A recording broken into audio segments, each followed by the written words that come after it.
نحمده ونستعينه ونستغفره ونؤمن به ونتوكل عليه ونعوذ بالله من شرور أنفسنا ومن سيئات أعمالنا من يهده الله فلا مضل له ومن يضلل فلا هادي له ونشهد أن لا إله إلا الله وحده لا شريك له ونشهد أن محمدا عبده ورسوله أما بعد فأعوذ بالله من الشيطان الرجيم بسم الله الرحمن الرحيم قال الله عز وجل رضي الله عنهم ورضوا عنه صدق الله العلي العظيم وصدق رسوله النبي الكريم ونحن على ذلك من الشاهدين والشاكرين والحمد لله رب العالمين. قدرمنو صحابه کرامو هر ډول د الله رب العزت د دین د خدمت لپاره قرباني ورکړه او د صحابه کرامو د واقعاتو او د عبرت څخه د ډکو قصو کتابونه لسګونه سلګونه زرګونه دي. هغه جماعت او مقدسه ډله چې د مځکې پر مخ الله رب العزت پیدا کړل د صحابه کرامو او دا لړۍ او سلسله د ډیر وخت څخه موږ او تاسو را پیل کړې ده په دغه نیت او اراده چې الله رب العزت د صحابه کرامو عادات په موږ کې پیدا کړي. الله دې پیدا کړي. صحابه کرام وپېژنئ. د همدغې لړۍ څخه نن د رسول الله صلی الله علیه وسلم د اکا زوی ابو سفیان ابن الحارث در پیژنو. 20 کاله د رسول الله صلی الله علیه وسلم سره داسې دشمنی وکړله چې د رسول په دشمنی کې د هیڅ چیز په ما هم ونه کړل. د کورنۍ سړی نږدې کس د رسول سره په نسب کې شریک، په قرابت کې شریک، د رسول اکا حارث د عبدالمطلب زوی، د رسول صلی الله علیه وسلم پلار عبدالله او د ابو سفیان پلار حارث دواړه سکنی ورونه وه. خو ابو سفیان چې کله 20 کاله د رسول صلی الله علیه وسلم په دشمنی کې تیر کړله، آخر د هر ډول گمراهۍ څخه بیا هم هدایت ته راواوښتی. دا چې زموږ او ستاسو د تعلیمي کال د اولې هفتې اوله چهارشنبه ده، لہذا شاګردانو ته مهم ویل چې تاسو کښېنئ نو د حضرت ابو سفیان رضی الله عنه قصې او یو څه د عبرت خبرې په خپلو ذهنو کې ټایپ او ثبت کړئ او خپل تعلیمي تربیوي کال ګرانو شاګردانو پیل کړئ. د هر ډول ناخوالو وروسته، د هر ډول تنګۍ وروسته الله پر انسان اساني راولي. طالبانو مبارکینو، تاسو الله رب العزت مېلمانه یاست. یو کتاب مې کتی، کتاب کې دا راته ویل سوي دي او زموږ استاد حضرت مولانا مفتی محمد تقی عثماني دامت برکاتهم العالیه هم په خپلو توصیو کې به دا خبره موږ ته کوله او د جامع الترمذي حدیث د امام ترمذي را نقل کړی دی چې تاسو ته به د دنیا د ډیرو ساحو څخه، د وطن او د منطقې د ډیرو اطرافو څخه مېلمانه درته راځي، خلق به درته راځي، په دین کې به پوهه حاصلول غواړي. نو تاسو د هغوی په باره کې د خیر توصیه کوئ. ټولو ته مو د خیر توصیه ده. هغه کسان چې بیان ته د چهارشنبې په ورځ راځي، اصلاحي بیان ته عام خلق دي، سپینږیري حاجان دي، مشران کشران دي، سر او سترګې مو دي او د مدرسې متعلمین دي، شاګردان دي. د دوی لپاره مو خوښه همدا ده چې هغه لار تعقیب کو، پر هغه لار ولاړ سو، پر کومه لار چې صحابه ولاړل او کومو انسانانو چې تابعینو د صحابه کرامو لار اختیار کړل، د مذهب امامانو انتخاب کړل، د وخت نامتو مفسرینو انتخاب کړل، د وخت مشهور محدثینو انتخاب کړل، د هر فن، د هر شق، د هر ډګر خادمانو د صحابه کرامو لار انتخاب کړل. د 15مې پیړۍ شاګردانو زه او ته به کم کار کوو؟ کار به کوو چې رب راڅه خوشحاله کیږي. هسې خوشبي او ورځې تیروو. ابو سفیان رضی الله عنه چې وروسته اسلام راوړي، د خپل زوی سره جعفر سره راځي او رسول ته فرمایي چې نشهدو انک رسول الله، موږ شاهدي ادا کوو چې ته د الله رسول یې او موږ شاهدي ادا کوو چې رب العزت یوازینی برحق معبود دی. 20 کاله هر څه ناخوالې، هر څه تکلیفونه د رسول په دشمنی کې وګالل او د رسول دشمنی پرې نه شوله، خو بیا هم یو ورځ د هدایت لارې ته راغلی. طالب جانه چې هرې مدرسې ته ولاړ سې، هر ځای چې ولاړ سې، مقصود به یې دا وي چې زه د رب العالمین لار تعقیبومه. د هر استاز د خولې څخه چې وینا راووتله او د هر کتاب په باره کې چې ما ته خبره وسوله، د ادارې او د اهتمام او د مشرتابه له طرفه څخه چې ماته یو تګلار انتخاب سوله، هغه د ډیرو مشورو وروسته، هغه د ډیرو فکرو وروسته، د ډیرو دعا وروسته تاته انتخاب سوې ده. د ځان لپاره سر او سترګې وبله او مچ یې پر دې لار باندې روان سه. ابو سفیان هم اخر فیصله دا وکړله چې بله لار نسته بېله د رسول الله صلی الله علیه وسلم د لارې، او دغې لارې ته زه هم محتاج او ته هم محتاج. نو ابو سفیان 20 کاله د رسول الله صلی الله علیه وسلم دشمنی را پیل کړله. 3 ورونه یې درلودله، نوفل، ربیع، عبدالله. د ده تر مخه په اسلام مشرف سوله، خو د دشمنی نه پرېښول. قریشو به ورته ویله ابو سفیانه څنګه خپل اکا زوی خپل سر ته پرېږدې؟ څوک؟ احمد محمد صلی الله علیه وسلم. خپل سر ته یې مه پرېږده. کلونه موږ رالویان سولو، کلونه هم په دې مکه کې تیر کړله. هر څه باچي موږ ته په میراث کې راپاته ده. اوس یو ځوان پیدا سو او زموږ په کورنۍ کې پیدا سو، نور د رسالت دعوې نه کوي، دی وایي زه رسول یم. ابو سفیان دشمني مو سره پرېږده. کاش چې وخت وای او ډېر وخت وای نو ډېرې د عبرت نکتې به مو ویلې وای. استادانو به موږ ته په توصیو کې وصیتو کې دا ویله، ولګورئ د هغه چا په قول کوئ چې تا د خیر پر لار برابروي، دا چا په قول مه کوئ چې تا د شر پر لار برابروي. هغه چا سره کښېنه چې د وخت د اولیاو محبت ستا په زړه کې در اچي، دا چا سره مه کښېنه چې د وخت د ښو انسانانو سچه او حقاني اولیاو محبت ستا د زړه څخه اخلي. دا یوه خبره نه ده، دا په کلونو استادانو توصیه کړي دي، په کلونو شیوخو توصیه کړي دي خپلو سالکینو ته، په کلونو استادانو د بخاري شریف شاګردانو ته توصیه کړي دي. ځکه نو کومو انسانانو چې اصول اختیار کړل پر سمه لار روان سوله، هغه انسانان منزل مقصود ته ورسېدل. رب العالمین د خپل لوی دین د خدمت لپاره مستر وګرځوله. او چا چې خپله رایه وچول، عام سړی دی، خاص دی، طالب دی نه دی طالب، متعلم دی نه دی متعلم، خپله رأی وچلول په اسلام کې د چا په قول نه کول، اصول یې نه مراعاتوله، ولاړه پر نورو ځایو په نورو کارو باندې اخته سوله. ابو سفیان هم د نورو انسانانو په قول وکړله، اخر پر خیر پیش نسو، یعنی په دا 20 کاله کې. وروسته چې فکر وکړي چې اوهو زما خو زندگی او ژوند ټوله تباه سو، راسه نور د خپل قوم د خپلو هغو انسانانو په قول مه کوه چې تا د رسول و دشمني ته راپاروي. بیا یې وویل چې راځه جعفر خپل زوی ته وویل راځه چې پر رسول باندې ایمان راوړو. الله اکبر کبیره. او عجیبه خو لا دا ده چې هم د رسول صلی الله علیه وسلم د اکا زوی دی او هم یې رضاعي ورور دی. هغه مبارکه ښځه چې رسول الله صلی الله علیه وسلم ته د خپل زګر شیدې ورکړلې، حضرت حلیمه سعدیه رضی الله عنها، هغې مبارکې ده ته هم شیدې ورکړې وې. رضاعي ورونه ورسره. یو ورځ فکر کوي د ځان سره او خپل ځان ته خطاب کوي، متوجه سو، چرت یې ووهه، فکر یې ووهه، ول در کومه وخته پورې به لا زه پر دغه لار باندې روان یم چې خیر ما نه دی پکښې لیدلی. زوی ته یې اواز ور وکړ، جعفره. هغه ورته وایي یا ابتي پلاره څه راته وایي، راځه. او خپلې کورنۍ ته وویل چې نن موږ په سفر باندې پیل کوو، ځو سفر مو دی. او بیا د ځان سره وویله الی این یبن الحارث، خپل ځان ته وایي د ابو سفیان، ای د حارث زویه تر کومه وخته بله دغه غلطه لار تعقیبوې. اوس موږ خلکو ته دا خبره کوو، په خولو کې ناړې وچې سولې چې تر کومه وخته بله تاسو په اسلامي احکامو پسخند وهئ. امر بالمعروف نهی عن المنکر دا د اسلامي نظام یو حصه ده، دا د هیچ چا شخصي میراثي کار نه دی.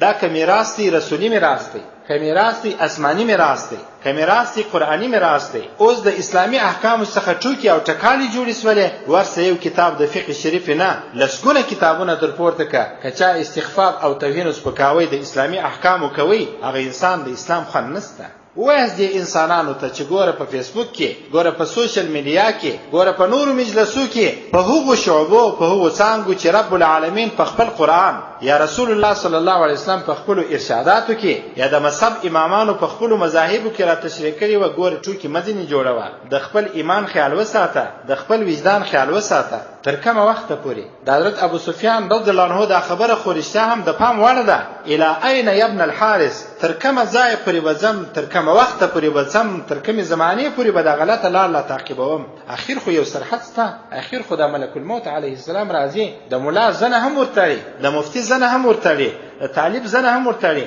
د حاجي صاحب زنه هم ورتړي. یو وخت دا راځي او روح د انسان څخه حاصل کېږي. بیا به کوم جواب وایي؟ بیا به دغه قرآن چې 13 سپارې دی او یو 14 سورتونه دی، قرآن ته به دغه انسان کوم جواب وایي؟ د درو سوالو جوابو لپاره موږ حاریان یو. د درو سوالو جوابونه، من ربک، من نبیک، ما دینک، دغه درو سوالو د جوابو لپاره لکونو نه کروڑونو انسانانو خپل ژوندونه تیر کړل د دې لپاره چې دغه درو سوالو جوابونه موږ په خپل ژوند کې آماده کړو. خو انسانان لاړل او پام ګوري قدرمنو، ډیر د وهم خبرې به هم نه کوو او په کار د چې یو څه وکړو. ګوري که د اسلامي احکامو شعبو څخه د ټوکو او ټکالو او د مسخرو شان جوړ سوله، هر هغه انسان دی چې دا کار کوي پر خپل آخري خاتمه دی وبېرېږي. د علماو سپکاوی، د دین سپکاوی، د دین د شعبو سپکاوی دا معمولی خبره نه ده. رب العزت خوابه دی، رب العزت ناراضه کیږي، د مخلوقاتو رب ناراضه کیږي. ځکه ناراضه سم ما به په شي خوشاله کې د شاګرد څخه استاد ناراضه سي خو سبب بخښ ورته وکي.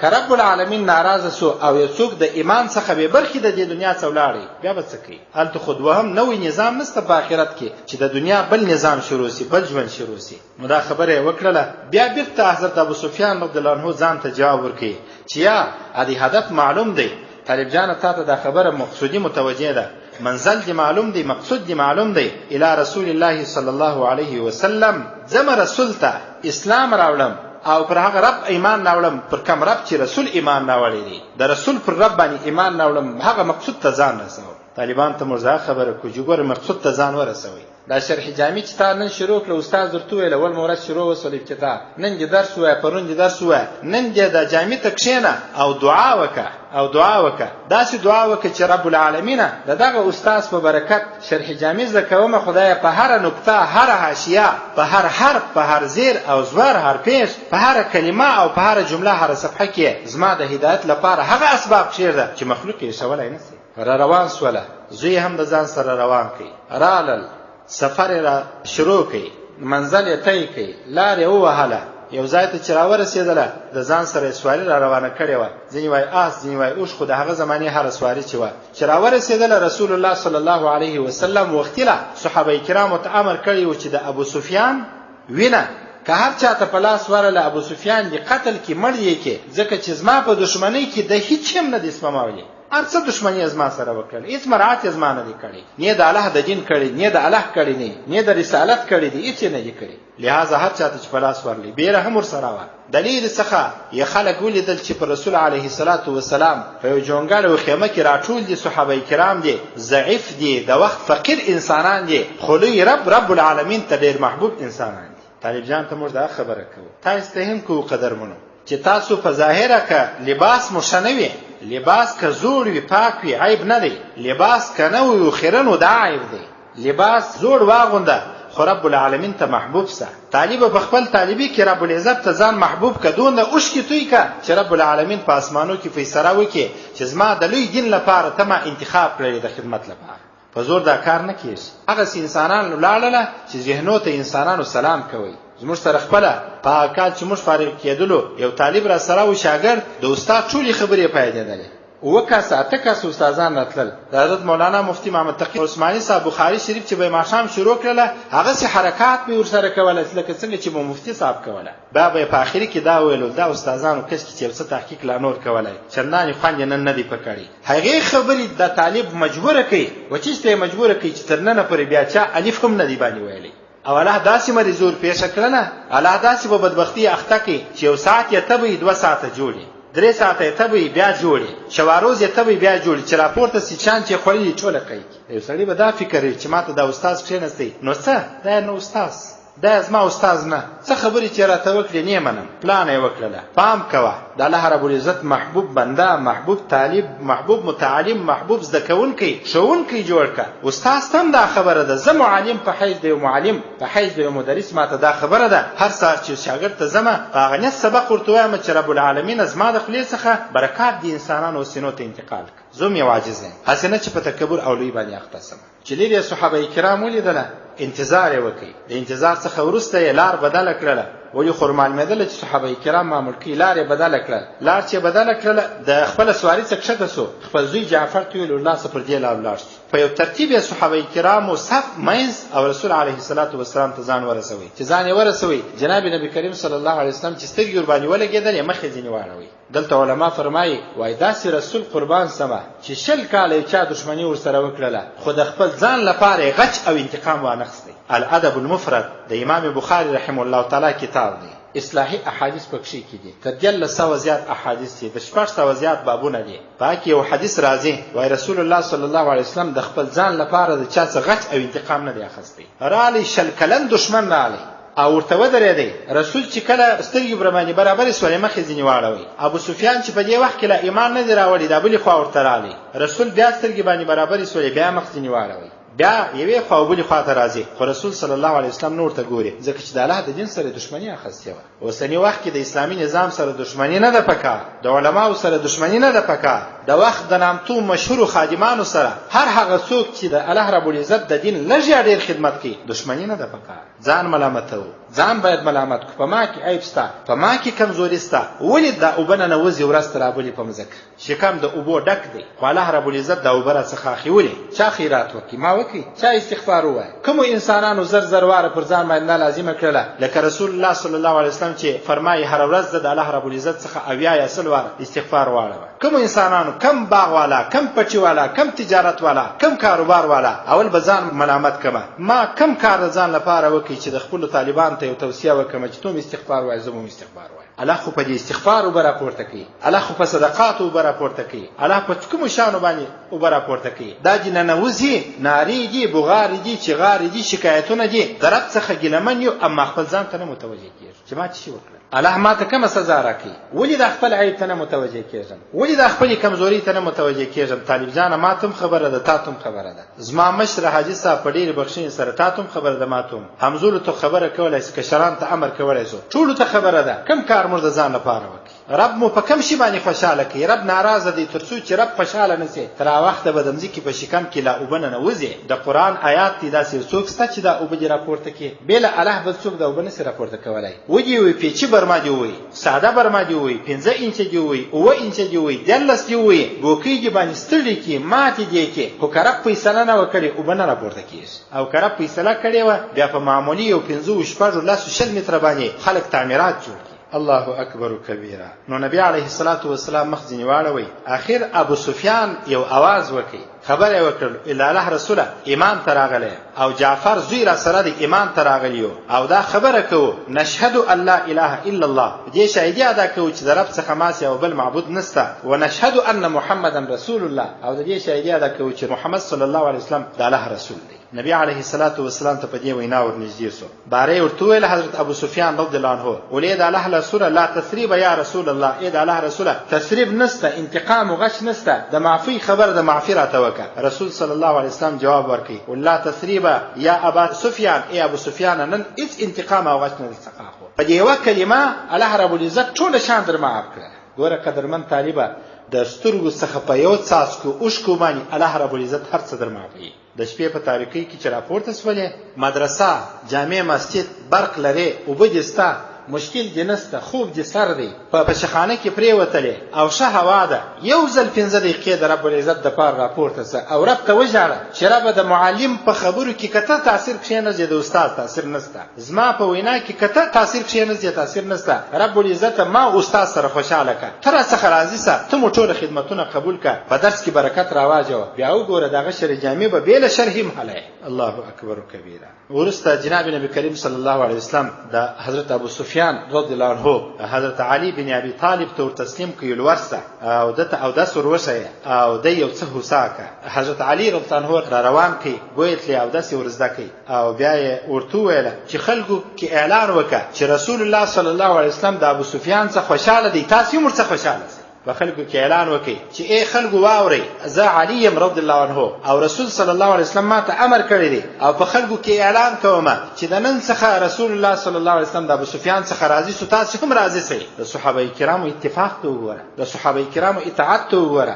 شاګردانو ته چا څونه خبره وکړي چې ای وروره د استاد اطاعت وکړه، پر خپل سر نه ملا کېږي، ملا به سي بې برکته ملا به سي، درس کې به کښېنې، شاګردان به درته کښېني، خو فیض به دې کم وي. چې وکم کم کار وکم د صحابه کرامو څخه اطاعت زده کړه. صحابه کرامو دوهم وار خبره نه ده غبرګه کړې. حضرت علي مبارک ته نه دی ویلي، رسول علیه الصلاة والسلام ته نه دی ویلي چې یا موږ غچ اخلو، انتقام اخلو، شل کاله زهیر کړلو، زموږ دښمني ورسره ده. ول ای علي رضی الله عنه چې څنګه رسول فرمایلی دي زموږ در سره اتفاق دی، خبره مو ده، اطاعت مو دی، موږ هم ځینې راځي لکه څنګه چې رسول ځینې راځي. الله دې دغسې اطاعت را نصیب. داسې اطاعت نه چې دلته استاد وای الف دی وای الف، ماپښین بیا غیبت برکت نه لري او په افتخار سره وای لله الحمد چې په ټوله طالبۍ کې یو استاد هم نه دی راڅخه ناراضه سوی. لله الحمد تحدیث بالنعمت. او ان تر دې یو څه خو هغه د کشروالي مرحله چې د استاد پر ځای به کښېنستلو او چې په شوبت وسوي د خپل استاد پر ځای باندې نه کښېنستلی د ادب په خاطر. زما نه پیدېږي چې زه په شوبت وسوی یم او دغه ادب ما زده کړي زه د خپل استاد پر ځای کښېنستلی یم. حاجي اغا صاحب مبارک رحمه الله تعالی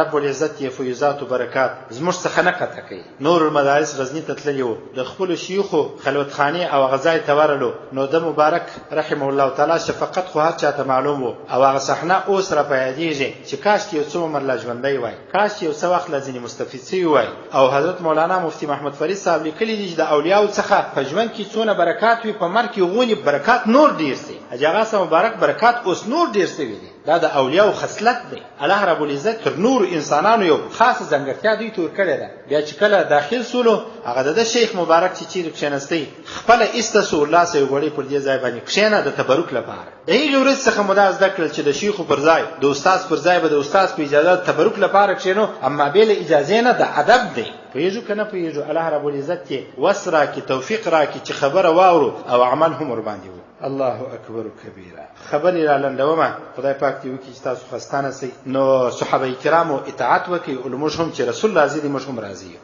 اخر یو غزا پیښه سوله، په غزا کې ابولهب حاضر نه و، پر ځای باندې عاص بن هشام ورواستوي. دی په کور کې پاته سو چې یو ګړی بعد ګوري پر آس باندې سپور انسان را روان دی چې ورته ویې کتله ابو سفیان ابن الحارث دی. باري ورته وویله د محمد په باره کې معلومات راکړه، په دغه وخت کې له اسلام نو راوړی صلی الله علیه وسلم معلومات راکړه. باري مخ ورباندې راواړوئ ول د محمد صلی الله علیه وسلم ملګري هغه انسانان دي چې په فقر خوا نه بدي، په غربت خوا نه بدي او په جنګ کې د کومک لپاره د اسمان څخه ملایکې ورته راکښته سوي دي او په خپل عزت باندې چې پر رسول قربان کې خوا نه بدي. دغسې قوم سره تاسو جنګ نسئ کولی. پام کوئ، جنګ مور سره کوئ. علما فرمایي وایي د علم په سلسله کې د علم په میدان کې د نظافت خاص ساته، اما که د دین د قربانۍ خبر رالل، که کتاب ستا څخه په خاورو کې شوی کېدی خو خپل پټو او دوپټه اواره که کتاب پر مځکه مه ایږده طالب جانه. زموږ طالبان عادت دا لري، البته ځینې به یاد کو چې خپل ځان نه زیری، پټو نه خیرنئ، هیڅ نه خیرنئ، کتاب پر مځکه ایزي خپله پر پټو ناستې.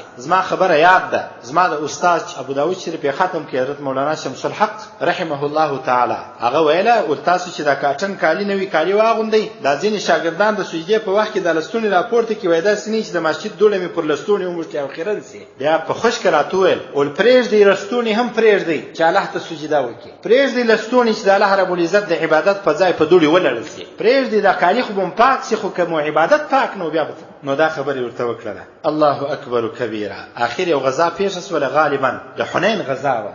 صحابه کرامو یو څه شکست سره مخامخ سوله، یو څه تکلیف صحابه کرامو ته پیښ شو، تقدیري فیصلې وې. صحابه کرام سره ولاړل، رسول الله صلی الله علیه وسلم باره غږ وکړي الی ایها الناس، راسي صحابه کرامو ځئ شاوخوا، انا النبی لا کذب، زه هغه نبي یم چې درواغجن نه یم او په درواغو نه یم راستل سوی، صادق نبي یم. انا ابن عبد المطلب، زه د عبدالمطلب په لمسیانو کې یم، د هغه د لمسیانو زمنان څخه شمارل کېږم او زموږ په کورنۍ کې تاسو صداقت پیدا کړي، زه خو صادق یم، زه امین یم، ځئ مه راڅخه. په دې وخت کې حتما د جنګ میدان دی، بشر وي. صحابه کرام یوه خوا او بلې خوا ته ولاړله، خو یو څوک ولاړ دی چې د ځایه نه شوري، په ستا لاس کې توره ده او په بل لاس کې د آس قیزه نیولې ده. رسول الله صلی الله علیه وسلم مخ ته ولاړ دی او د رسول دفاع کوي، غشي پر سینه باندې هم خوري، پر ملا باندې هم خوري، جنګ کو دفاع ته ولاړ دی، خو د رسول مخ چاته نور خالی کوي. چې کله دوړې سره کرارې سولې، رسول الله صلی الله علیه وسلم وفرمایله ول څوک دی؟ ول ابو سفیان ابن الحارث، د اکا زوی دی ابو سفیان. رسول صلی الله علیه وسلم بارور ته وفرمایل چې اخي ابو سفیان، اوه ازما ورور ابو سفیان دی. وای کله چې ابو سفیان دا خبره واورېدله چې ما ته خپل نبی او د اکا زوی په ورور وویله، وای دومره ډېر خوشحاله سو او ویې ویل که ټوله دنیا یو څوک ما ته پر نامه راواړي دونه به نه وای خوشحاله سوی لکه د رسول په خوله چې و ما ته ورور وویل سوله. جواز مبارک به ویله اوس موږ خلک ورونه کو ځان ته رانږدې کو او د شفقت لاس ورباندې تیر کو او وی بولو یا دې کو چې دا مشاګر دی یا د لې مخلص دی یا د لې محب دی خلک په دې هم نه پوهیږي چې د داناز او د شفقت الفاظ مون لپاره کارول کیږي یعنی بل لار متعقبه صحابه کرام به خوشاله سول چې رسول به یو تخلص یا یو لقب یو نوم صحابه کرام متورکي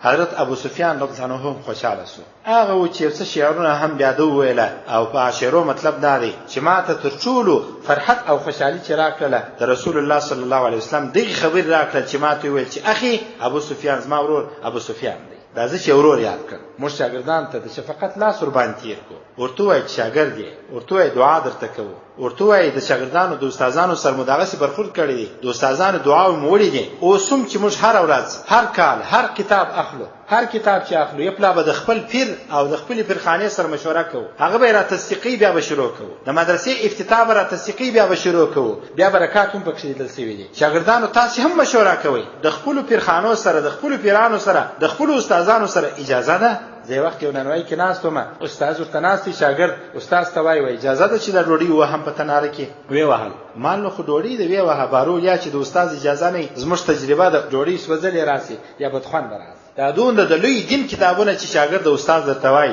او بیل اجازه ته دې سره گزاره کوي بیل اطاعت گزاره کوي کمال ته څوک نه رسیدلای الله رب العزت پر ټول خبرو د عمل کولو توفیق راکړي یو وخت جنت البقیع ته ولاړی مدینه منوره کې الته د خپل ځان لپاره قبر کیندي لحد کیندي هواروي قریبان پښتنه ځنی وکړه او دا څه کوي چې خپل قبر د ځان لپاره کیندي دا چې کم کار شروع کړی دی بارول ما چې اسلام راوړی دی اسلام څخه تر نن ساعته بیا د رسول به اطاعت ما نه ده کړی او د جن سره مې وفای نه ده کړی رب می ناراضه کړی نه دی لہذا اوس وخت دی را ورسېدی چې ما شو وخت تیر کې نو انی اعد قبري خپل قبر د خپل ځان لپاره خپل تیاروم درې ورځې بعد وفات ان لله و انا الیه راجعون ګوري قدرمنو اخیرنی خبره طالبانو د نن څخه عزم وکړي چې زه په مدرسه کې غیبت نه کوم زه به د رسول الله صلی الله علیه وسلم سنت طریقه را ژوندۍ کوم چا چې وظیفه اوله اخستې ده دومه اخستې درېمه اخستې ده هغه ذکر وکوم وخت ورکوم شواروز کې شو وخت د ساعت المنځ وروسته دی د مازګر د منځ وروسته دی که فارغ واس د جواز مبارک توصیه هم داسې وای چې فارغ از دا وخت